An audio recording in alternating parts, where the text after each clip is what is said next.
Hi friends, welcome to Biology Simplified Tamil. நான் உங்க Senthilnathan. NEET எக்ஸாம்ல அதாவது 2024 மே 5th நடந்துச்சு இல்லையா, அந்த நீட் யூஜி எக்ஸாம்ல நிறைய மோசடிகள் நடந்திருக்கு. பேப்பர் லீக் ஆயிருக்கு exam day and day before exam டே. ரெண்டாவது வந்து பார்த்தீங்க அப்படின்னா கிரேஸ் மார்க் அப்படிங்கிற பேரில் ஆயிரக்கணக்கான பேருக்கு கிரேஸ் மார்க் கொடுத்துருக்காங்க. அதில் 720 மார்க்கெல்லாம் கூட கிரேஸ் மார்க் போட்டதுனால வாங்கியிருக்காங்க, 719 வாங்கியிருக்காங்க, 718 வாங்கியிருக்காங்க. இதனால் கட் ஆஃப் மார்க் பயங்கரமாக இன்க்ரீஸ் ஆகுது. இந்த மாதிரியெல்லாம் வந்து நமக்கு வந்து ப்ராப்ளம்ஸ் இருக்குது அப்படின்னு சொல்லி பொதுநல வழக்கு ஒன்று கல்கத்தா ஹைகோர்ட்டில் போட்டிருந்தாங்க. இப்போ வந்து பார்த்தீங்கன்னா Calcutta high court 6 NTA response on PILனா பொதுநல வழக்கு, பப்ளிக் இன்ட்ரெஸ்ட் லிட்டிகேஷன் அப்படின்னு சொல்லுவாங்க.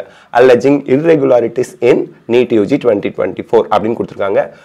ஸோ இதில் என்ன கேட்டிருக்காங்க அப்படிங்கிறத இப்போ பார்த்துருவோம். The Calcutta high court on Thursday sought the response of the National Testing Agency on a public interest litigation பொது நல வழக்கு alleging irregularities in the NEET UG 2024 examination. So இதில் வந்து பார்த்தீங்கன்னா the petitioner argued that the candidates appearing NEET UG 2024 exam could not have scored 718 or 719. So இதுக்கு வந்து பார்த்தீங்க அப்படின்னா NTA வந்து ஜஸ்டிஃபை பண்ணுற மாதிரி அந்த ஒரு பர்டிகுலர் சுப்ரீம் கோர்ட் ஆர்டர் அதை வச்சு நாங்கள் கொடுத்துருக்கோம் அப்படின்னு சொல்லியிருக்கிறாங்க. ஸோ அதுக்கப்புறம் பார்த்தீங்கன்னா pertinently the court also asked NTA to disclose in its affidavit as to how the reservation policy of the state as well as central government has been followed in preparing the merit list for the said examination. So இப்போ ரெண்டாவது ஒரு அடிஷ்னலாக Calcutta high court வந்து என்ன கேட்டிருக்காங்க அப்படின்னா, நீங்கள் என்ன ரிசர்வேஷன் பாலிசி சென்ட்ரல் கவர்மெண்ட் நடத்தக்கூடிய அந்த MCC மெடிக்கல் கவுன்சிலிங் கமிட்டி நடத்தக்கூடிய ஆல் இண்டியா கோட்டாவுக்கு ரிசர்வேஷன் எந்த முறையில் ஃபாலோ பண்ணுறீங்க, ஒவ்வொரு ஸ்டேட்டுக்கும் என்ன முறையில் வந்து ரிசர்வேஷன் பாலிசி இருக்குது, இதை வந்து நீங்கள் எங்களுக்கு தெரியப்படுத்தணும், விளக்கம் கொடுக்கணும் அப்படின்னு சொல்லியிருக்கிறாங்க. ஸோ இப்போ வந்து ரிசர்வேஷன் பாலிசியும் கொஷின் வந்திருக்கு. இப்போ the court has posted the matter after 2 weeks before a regular bench with a direction that the NTA shall preserve the records pertaining to the NEET UG 2024 examination until further order of this court.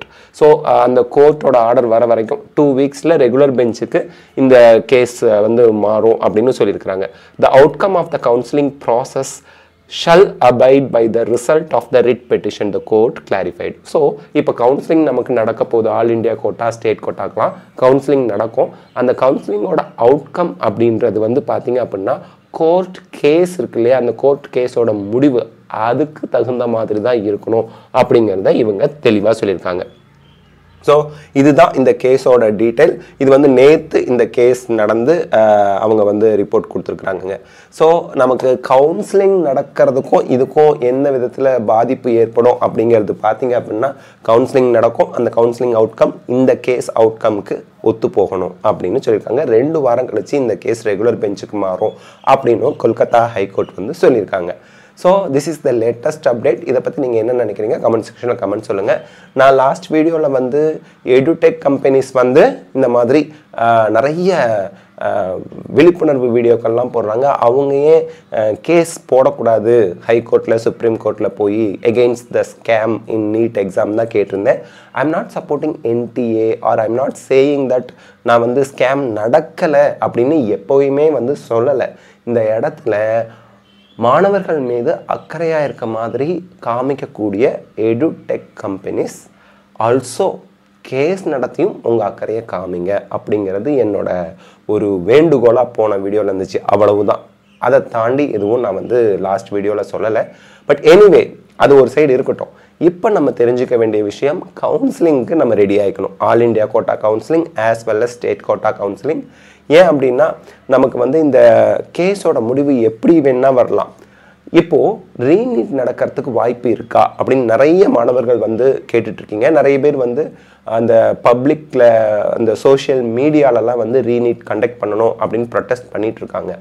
But the thing is, எங்கே வந்து நமக்கு problem நடந்திருக்கு, ஒருவேளை நமக்கு அந்த grace mark award பண்ணதில் ஏதாவது தவறு இருக்கான்னு பார்த்து அந்த கிரேஸ் மார்க்கை கேன்சல் பண்ணுறதுக்கு வாய்ப்பு இருக்குது. நீட் யூஜி 2024 ரீநீட்டாக இன்னொரு தடவை நடக்கிறதுக்கான சாத்தியக்கூறுகள் மிக மிக குறைவாக இருக்குது அப்படின்றது என்னோட கருத்து. நான் என்டிஏ கிடையாது, நான் ஹைகோர்ட் கிடையாது, சுப்ரீம் கோர்ட் கிடையாது. எக்ஸாம் ரீநீட் வைக்கணுமா வைக்க வேணாமான்னு முடிவு பண்ண போகிறது நான் கிடையாது. நான் இங்கே உங்களுக்கு சொல்ல வர விஷயம் என்ன அப்படிங்கிறத நீங்கள் புரிஞ்சுக்கணும். ரீநீட் அப்படிங்கிறது 25 லட்சம் பேருக்கு திருப்பி வச்சு எம்பிபிஎஸ் பிடிஎஸ் அந்த கோர்ஸுக்கான கவுன்சிலிங் கால்ஃபார் பண்ணி இன்னும் நடத்துறதுக்கு இந்த வருஷமே பத்தாது. அதனால் எங்கெல்லாம் தவறுகள் நடந்திருக்கு அதை கண்டுபிடிப்பாங்க. அதுக்கப்புறம் கிரேஸ் மார்க் கொடுத்தது சரியாக தவறாங்கிறதுக்கு விசாரணை நடத்தி கிரேஸ் மார்க்கை ரிமூவ் பண்ணிவிட்டு கேரளாவிலலாம் ஒரு குரூப் ஆஃப் ஸ்டூடெண்ட்ஸ் வந்து இந்த கிரேஸ் மார்க்கை ரிமூவ் பண்ணிவிட்டு ரிசல்ட் விடுங்க அப்படின்னு சொல்லியிருக்காங்க. ஸோ ரிசல்ட் அப்படிங்கிறது சால சிறந்ததாக இருக்கும். எல்லாருக்கும் டைம் வந்து சேவ் பண்ணப்படும் அண்ட் எல்லாரோட கோரிக்கைகளும் நிறைவேற்றப்பட்டதாக இருக்கும்.